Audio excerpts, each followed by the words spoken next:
अजीजानो पदे कायनात के कता सो सोच कई नु दा अल्लाह पाक हर फैसला चिकमदा और हर यो कार्य अगा हैरान कुनवी और दे इंसान दा अकल नबारी तासो सोच कई कि द रसूलुल्लाह सल्लल्लाहु अलैहि वसल्लम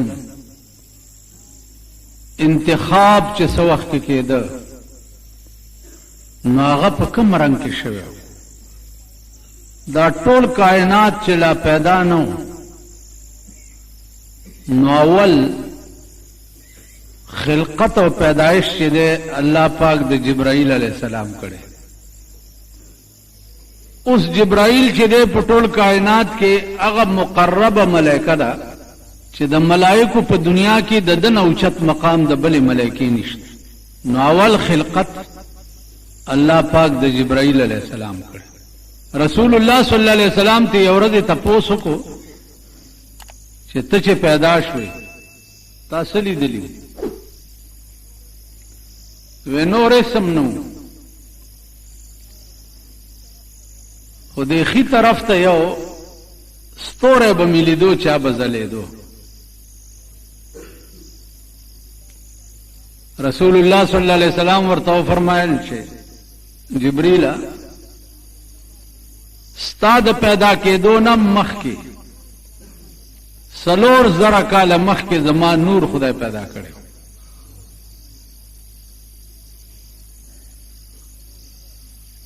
सलोर जरा काल मख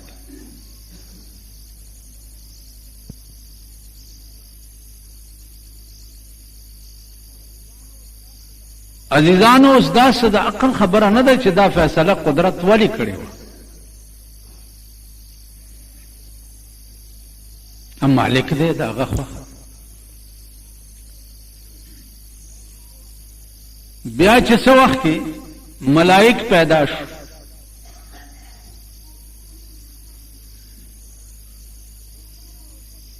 जरगुना और लकुना काला दे मलाइको द खुदा इबादत करे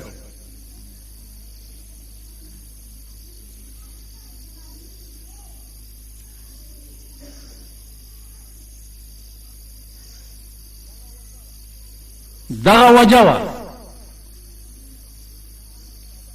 चे दे इंसान द पैदा के दो इरादा से वक्त के खुदा पाको कनो मलाइको मुखालिफत को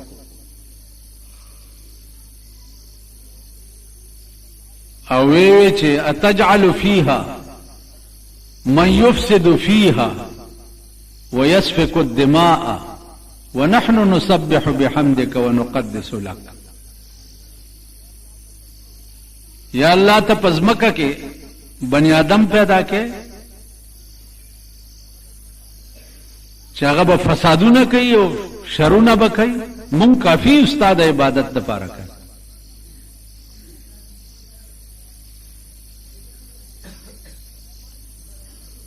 उलमा लिखी ची मलेको तो सब पता हुआ ची बने आदम बशरू न फसादू न कई चूंकि दे इंसानानो नमख की पेरियान पैदा शवी और मलाइको दे पेरियानो हाल लीदले हो ची खपलो की बे जगड़े और फसादू न कोल नो इंसान इम पागी बांधे कियास को ची संग दा पेरियान उड़ान दी और आने कई दगा से बे इंसानानम कई नुज़क मुखालिफतों को चिया अल्लाह दा म पैदा कर अल्लाह और तविल इन्नी अअलमु मा ला तअलमु ज बनी आदम दे द पारा पैदा कोम छि प बनी आदमो के मा यो महबूब खपल पैदा करे दे अवागत चटोल लारे अवाली शी और कायनात बिल्कुल सेट शी नो आगे द पासा बागा पेरा वाले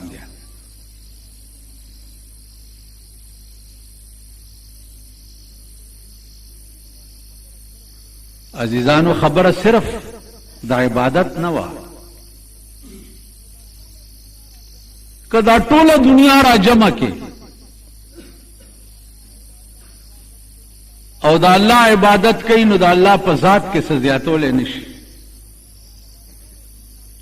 और कदा टोला दुनिया काफिर शी او د الله مخالفت کوي نو د الله ذات کې څه کمولی نشي. هر سړی چې څه کوي ځان لی کوي، که ښه کوي هم ځان لی کوي او که بد کوي هم ځان لی کوي، د خدای څه نشي کولی. هر څه د ځان.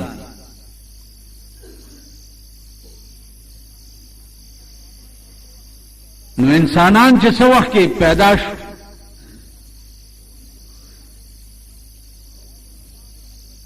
نو اول انسانو حضرت آدم علیہ الصلوۃ والسلام. اوس ګوره د آدم علیہ السلام لاش چې دی دا د څلور قسمه څیزونو نه جوړ دی: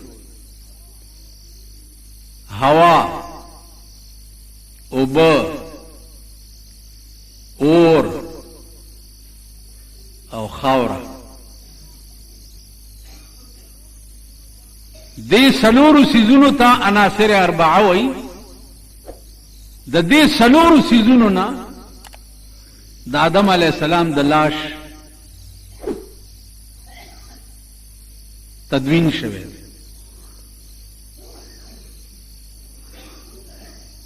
اوس دا خاورې او دا څیزونه چې راوچتول ملائک ورله ورپسې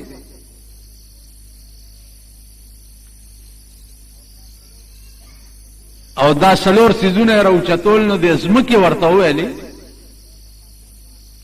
چې د خدای په خاطر مانا خاوره مه اوچتوه او بس ملائکې به ترې رالي. ولې یا الله ستا نوم یې راته واغست. کېدا اسرائیل علیہ السلام دا څلور مقرب ملائکی دي. اول پیدا شوی جبرائیلو، بیا میکائیل دی، بیا اسرائیل دی، بیا اسرافیل دی. دا څلور ملائک.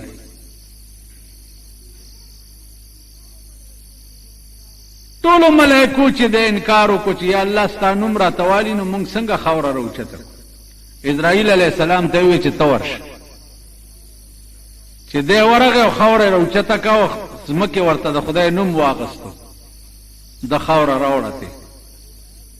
چې راوړه ځمکې شکایت وکړو الله ته چې یا الله ما ستا نوم ورته واغستو د خاوره اوچته کړه. الله ورته ویل ولې؟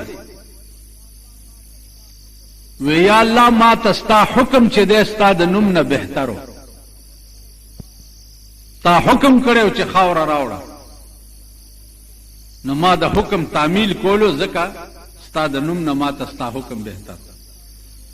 الله ورته ویل ستا زړه ډېر سخت دی، په داسې کار به دې ولګوم که څوک درته رویونه اچوي پرېږدی به یې نه.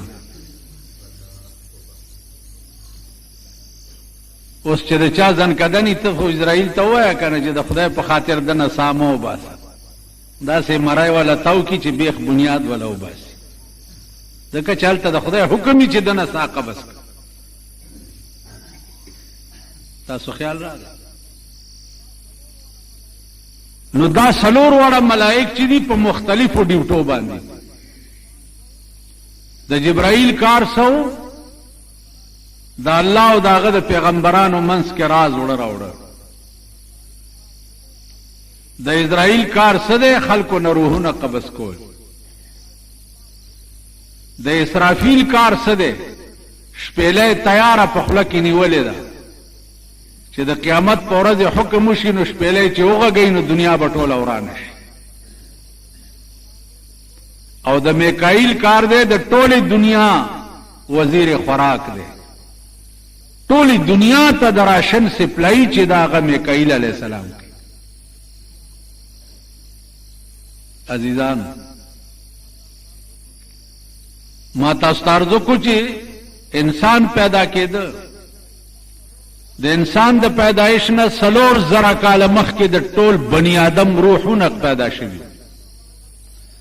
د ابتدا نه والا تر قیامته پورې چې څومره بني آدم پیدا کیږي د دې روحونه د انسان نم 4,000 کاله مخکې پیدا شوي. او بیا د روحونو پیدا کېدو نه 4,000 کاله مخکې د دې روحونو د پاره د رزق بندوبست شوی. د رزق هغه رزق چې نن ورپسې تاسو در په در او خاورې په سر ګرځئ د دې رزق بندوبست تا د روح نم 4,000 کاله مخکې شوی نن دنیا ته وګوره چغې وایي په پاکستان کې غربت دی او غریبي ده ګرانی ده غربت ته غریبی ده او ګرانی ده ته یو سړی خو ماته وایي چې هغه په پاکستان کې د لوږې مړي یو سړی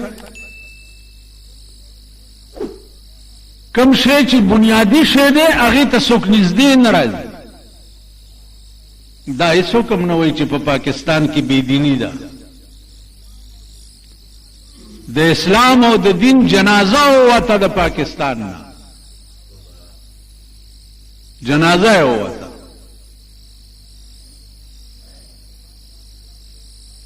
هر انسان ته هغه کار کول پکار دي چې یا پکې د دنیا فایده یا د آخرت فایده ٹھیک شو خبره پوهېږئ که نه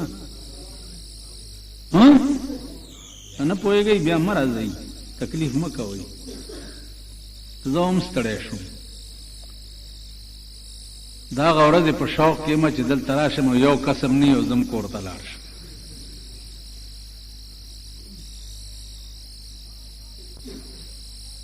هغه کار انسان ته کول پکار دی چې یا پکې د دنیا فایده یا پکې د دین فایده هغه نه دی کول پکار چې نه پکې د دنیا فایده او نه د دین تاسو په ایمان ووایئ چې نن په ټول ملک کې وګورئ کرکټ میچ شروع دی دې کې د دنیا څه فایده ده او د دین پکې څه فایده ده شته د دنیا څه فایده پکې شته د دین فایده پکې شته سوا د وخت ضایع کولو نه نن ټول ملک وګوره سټانټو دی ټول ملک تیرا جمعه ما ویلي چې وزیر اعظم اپیل کړی چې دعا وکړي چې پاکستان کرکټ وګټي دعا یې قبوله شوه 2-3 وګټل خیر مشره ښځه ده غریبه دومره خو به خدای مني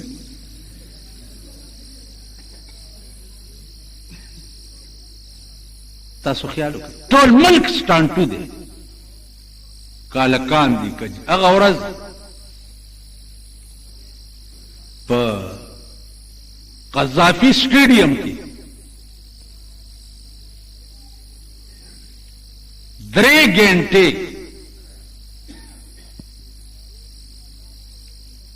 جاوید میادات ته جنکۍ ګډې شوي 3 घंटे لاسونه یې پړکول او ورته 3 घंटे ګډې دي او چغې ووالي چې وزیر اعظم عمران خان زنده باد اوس ښځې د عمران خان د وزیر اعظمۍ خوب ګوري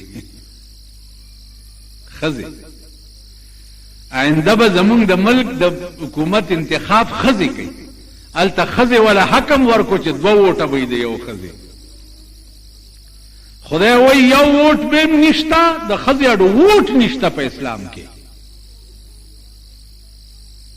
زمونږ لیډران وایي چې دا 2 ووټونه نه دي پکار خدای دې په تڼاکو سټکورې که نو یو پکار دی کور دې وران شه خدای دې هلاک که چې هلاک شي یو شته د ښځې د ووټ تصور شته په اسلام کې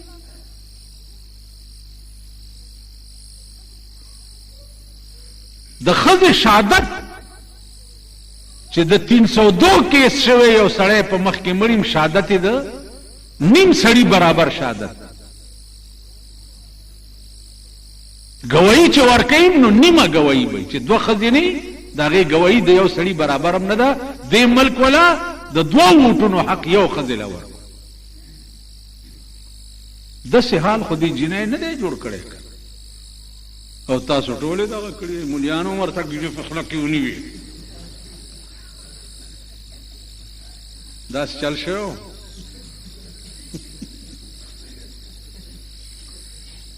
دلتا بس خان دی نور د ځمکې لاندې چې شی ډېر بخی نور په ډبې نه یو نه په خبره پوهېږي یو نه پې پوهېږي. دلته په دې میچنی روډ باندې یو ځای دی هغې ته چوڼا چوڼی وایي. څه ورته وایي؟ چوڼا چوڼی. میچنی روډ باندې چې ځې نو دغه ځای کې یو لار وتې ده اسن ګړی طرف ته، په دغه ځای کې یو چینه وه. دا د اورېدو خبره درته نه کوم، زه ولتلی یم، ما لیدلې ده. یو چینه وه نو په هغې کې هندوانو تالونه جوړ کړي وو او د اتوار په ورځ به هندوان وله راتله او لمبل به یې پکې، نو هندوان به م راتله او ښځې به م راتلې. نو د هندوانو میله به وه په دغه چوڼا چوڼی کې. نو ښځې نر هندوان به چې دی بربنډ په دغه چوڼا چوڼی کې ګډېده.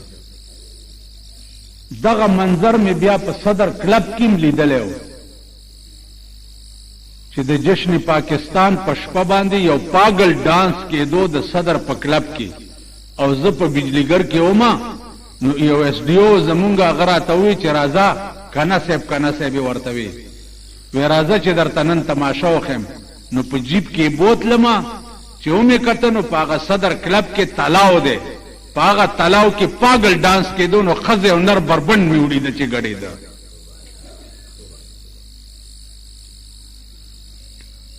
تاسو خیال لرئ د جشن پاکستان په شپه پاگل ډانس کېده. دا چې ما په تقریر کې بیا ووی د یحیی خان په حکومت کې مارشل لا وه چې د صدر په کلب کې پاگل ډانس کېده او ښځې او نر بربنډې پکې ګډېده، ما ولیده. نو زه بیا په مارشل لا کې ونیوم او د کوواټ جیل ته یې بوتلم او مارشل لا عدالت کې چې پیش کم 4,000 روپۍ جرم کم. دا ما سره دا شي. نو هغه پاگل ډانس به په چوڼا چوڼی کې کېده د هندوانو د سیکانو د هندوو د سیکړو دا. نو زه دا کوشش کوم چې هر جرم چې تنقید پې کوم نو اول یې په خپله وګورم چې دروغ نه وي بیا. نو زه ولتلی یم، ما لیدلي دي.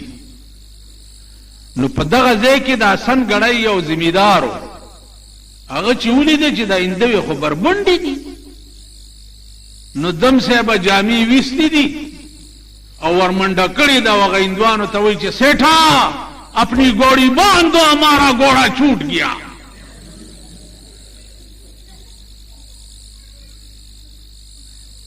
نو هندوانو آئیں پائیں جوړ کړه. خیر هغه راله هغه زمینداري ونیو کینې هغه هندوې رانیوې. نو مونږ هم صاحب اپنی گوڑی باندھو ہمارا گوڑا چھوٹ گیا. یو حال جوړ دی صاحب، حال جوړ دی. ورشي مازیګر مانځه نه پس حیات آباد شریف وګورئ. حیات آباد د معززینو ځای، معززین. نن سبا معزز هغه زن طلاق ته وایي، هغه زن طلاق ته چې ښځې او لوڼه یې بربنډې د شپې په سړک وګرځي. په حیات آباد کې په صدر روډ باندې په شفیع مارکیټ کې ښځې دکاندارانو سره انګتې اچوي، هغه زن طلاق ته معزز ویلی شي، خو چې دولت او پیسې ورسره. نن هغه د معززینو ځای حیات آباد شریف مازدیګر مانځه نه پس وګورئ چې څه حالي.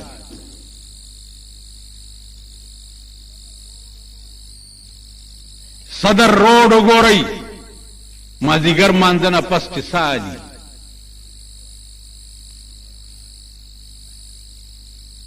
تاسو خیال راکړئ. نو عزیزانو اوس موجوده وخت کې ستا د ملک ټلویزیون چې دی دا چاته وایي، داسې زه پاګل یم ځان ستړی کوم.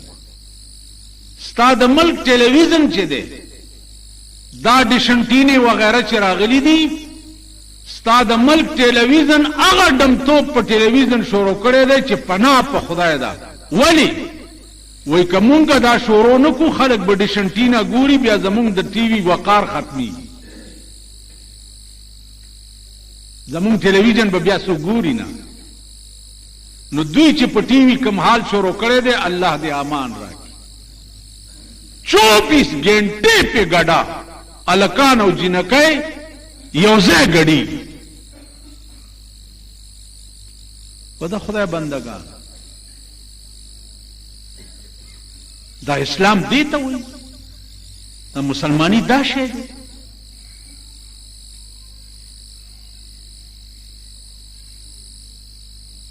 تو سبکو انجام بد دے ملک سے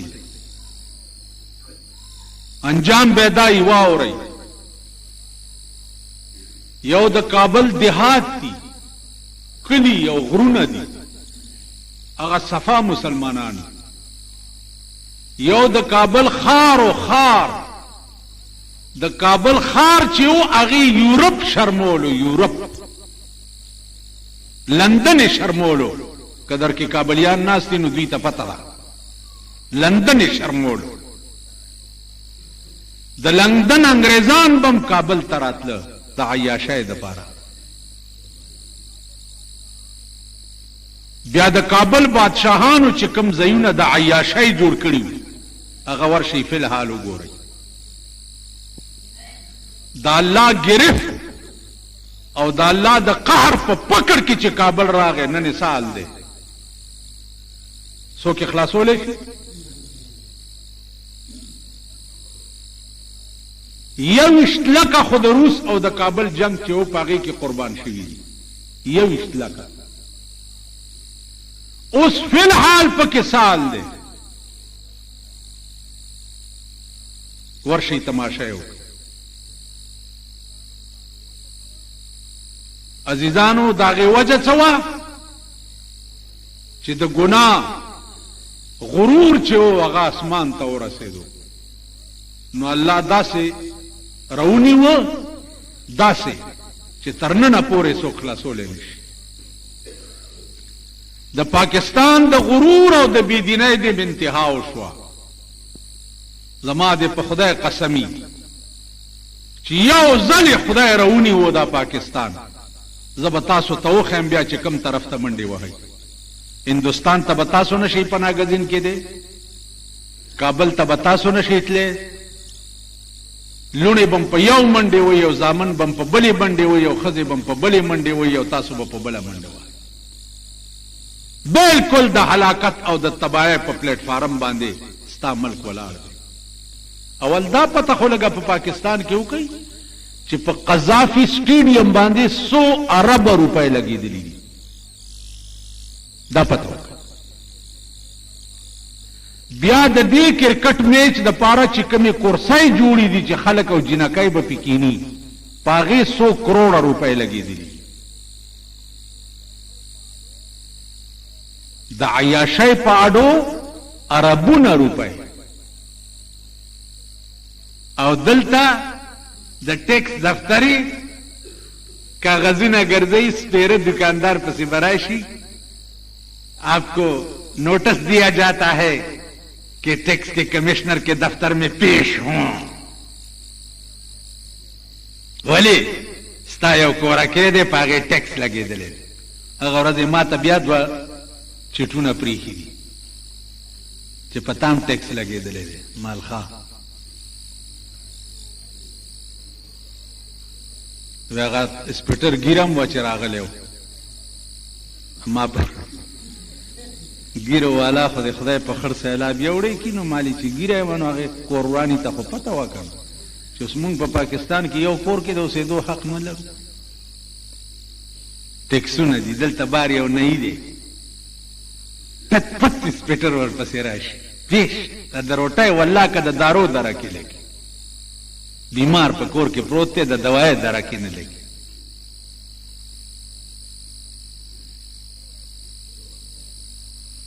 نو خدای رانی ولی ان شاء الله العزیز او پریدی بمنا خوار کله چې آسمانی بمباری در باندې شورو شو د ځان تماشې به وکي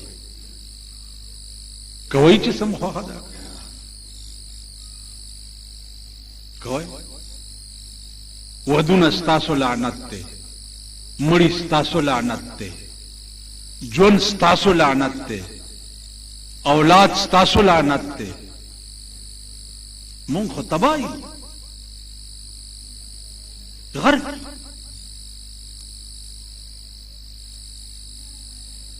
دا کومه کمره کې چې تاسو ناستئ دا لاندې څه شی غوړېدلی دی؟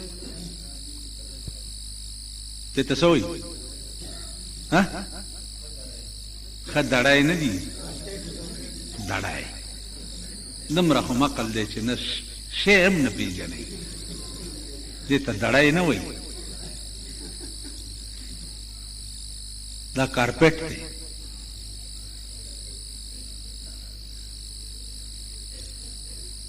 دې ځای کې یو سړی مړ، خدای دې وبخي. د هغه کال پوره شو،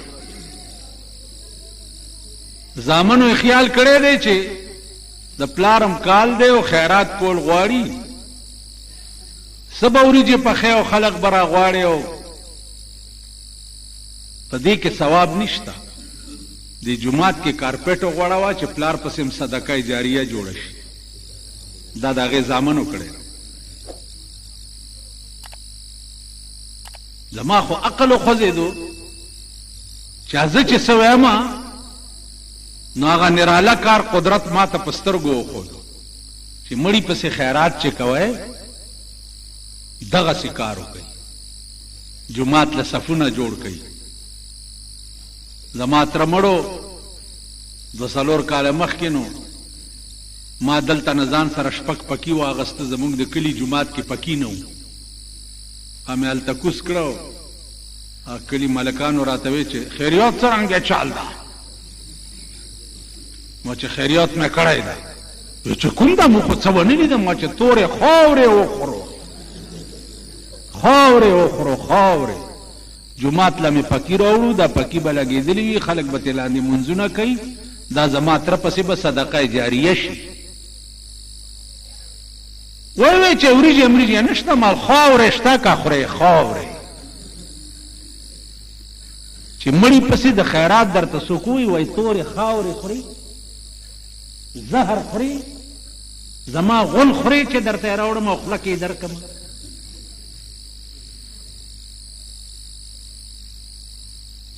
دې خلکو باندې خیراتونه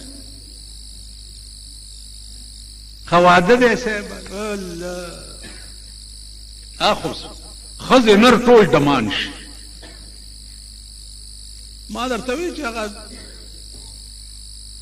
یوه معشوقې خپل عاشق ته وی چې څه حال دی؟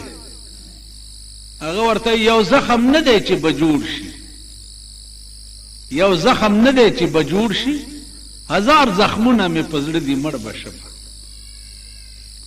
یو زخم خو نه دی د دې ملک چې ته علاج وکړې که نه. که غریبان دي آپ یو قسم په نالت دي، که مالدار دي آپ بل قسم په نالت دي، که لیډران دي الله دې امان راکړي. تاسو نن اساس اخبار وګورئ. اساس اخبار په اساس اخبار کې لیکلي دي چې د اسمبلی خدای خبر چې 16 فند ممبرانو ووالو. هغه ممبرانو نامې که درته اوس والم خپو لاندې به م ځمکه وتښتي، زمک اور سړی بس هو هو هو هو هو هو هو لکه د اوږې غوایي په شان به سترګې رهي.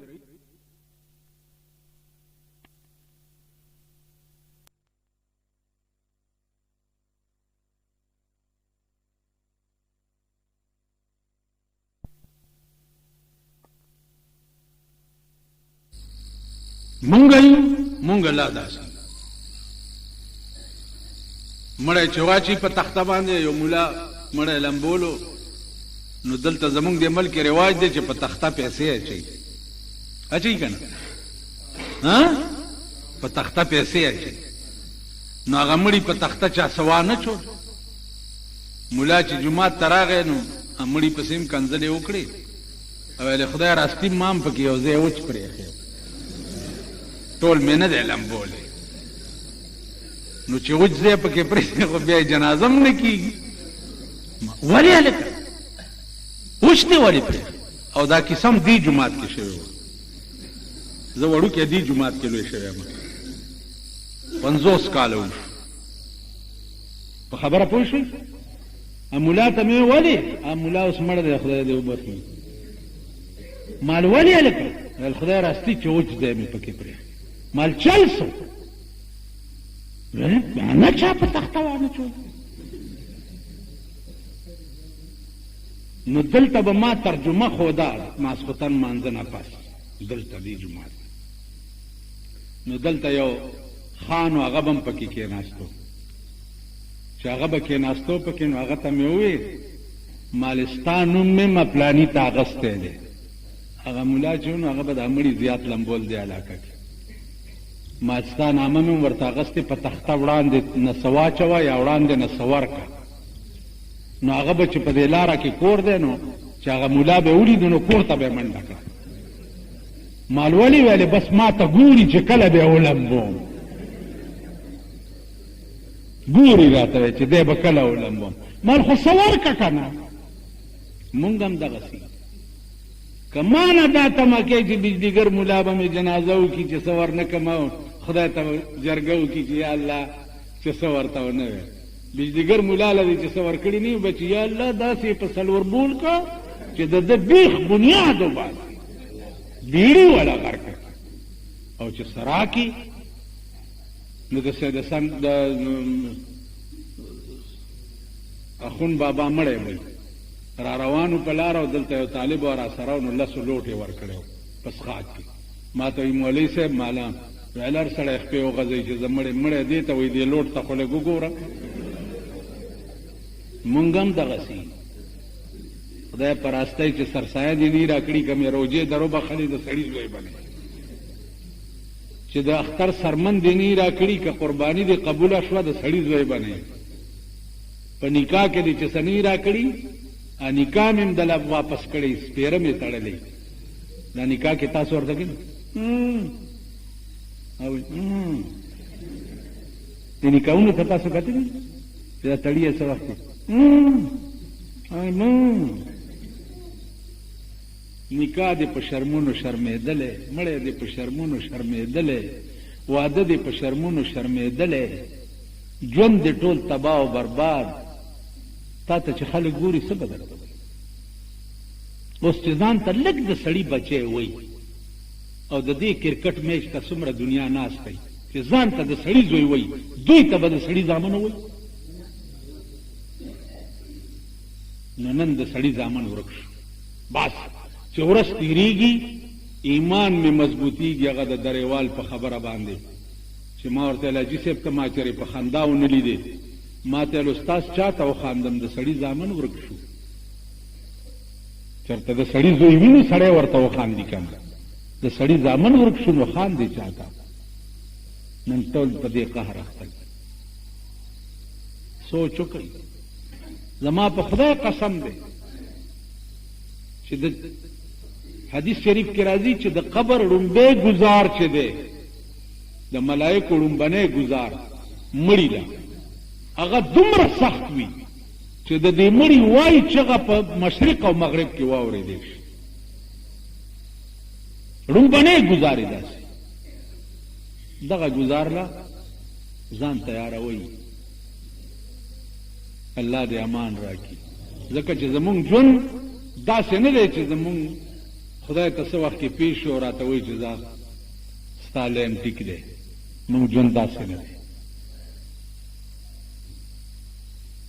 نو خدای دې امان راکړي او خدای دې پرده ساتي عزیزانو دا الله هر یو کار ته ګورئ حیران کن دی اوس بله خبره ده چې مونږ ته احساس نه کېږي یو ګناه ده او یو احساسي ګناه دی ګناه به مونږ نه وشي لیکن په ګناه پیمانتیا چې ده هغه د ټول ملک نه ووتو ټول ملک نه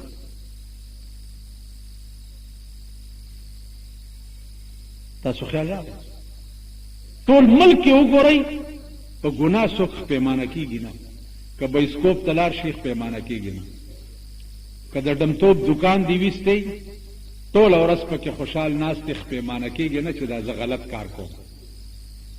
که بلو پرنټ یې چلی خپېمانه کېږي نه چې دا زه غلط کار کوم. که ډمتوب کنجرتوب ته ناست یې خپېمانه کېږي نه چې دا زه غلط کار کوم. نو ګناه خو پرېږده چې هغه احساس ګناه هم د دې ملک او د دې قوم نه ووت. نه ښځو ته کېږي او نه نرو ته کېږي، نه مونږ ته کېږي. مونږ پیران په خلوت کې ناست او لاس وله ورکړي چې قربان دې شم د دوا نه به مې نه وباسي. اوس خدای دې کامیاب کړه. هغه په اوړي کې واسکټ اچولې چې جیب کې ومني. دا خیال هغه نه کوي چې دا سړی د ټاټکي مزدور دی، دا ما چې څه ته واغسته په دې به بال بچ له څه وړی دی که نه. زه خو اصل په سوري لاندې ناست یم او لنګرې مې چلیږي. هغه ته هم دا احساس نه کوي، احساس ګناه مې نشته. پیر ته نه کېږي، ملا ته نه کېږي، میا ته نه کېږي، اهل بیتو ته نه کېږي. احساس ګناه هم ورته نه کېږي. نو مونږ غرق یو. دا ژوند خو یو ټمپریلي غوندې او عارضي ژوند دی، ډېر زر به تېر شي. دا ژوند د ژمي مازدیګر دی که نه؟ دا ژوند چې دی د ژمي مازدیګر دی. ډېر زر به در باندې ماښام شي، خپل کور ته به روان شي. او خپل کور دی کوم دی؟ هغه قبر دی. هېڅوک به در سره نه وي سوا د خدای د ذات نه. نو چې خدای سره دې په دنیا کې ورانه پاتې شوي، نو په قبر کې به دې په کار څنګه راشي؟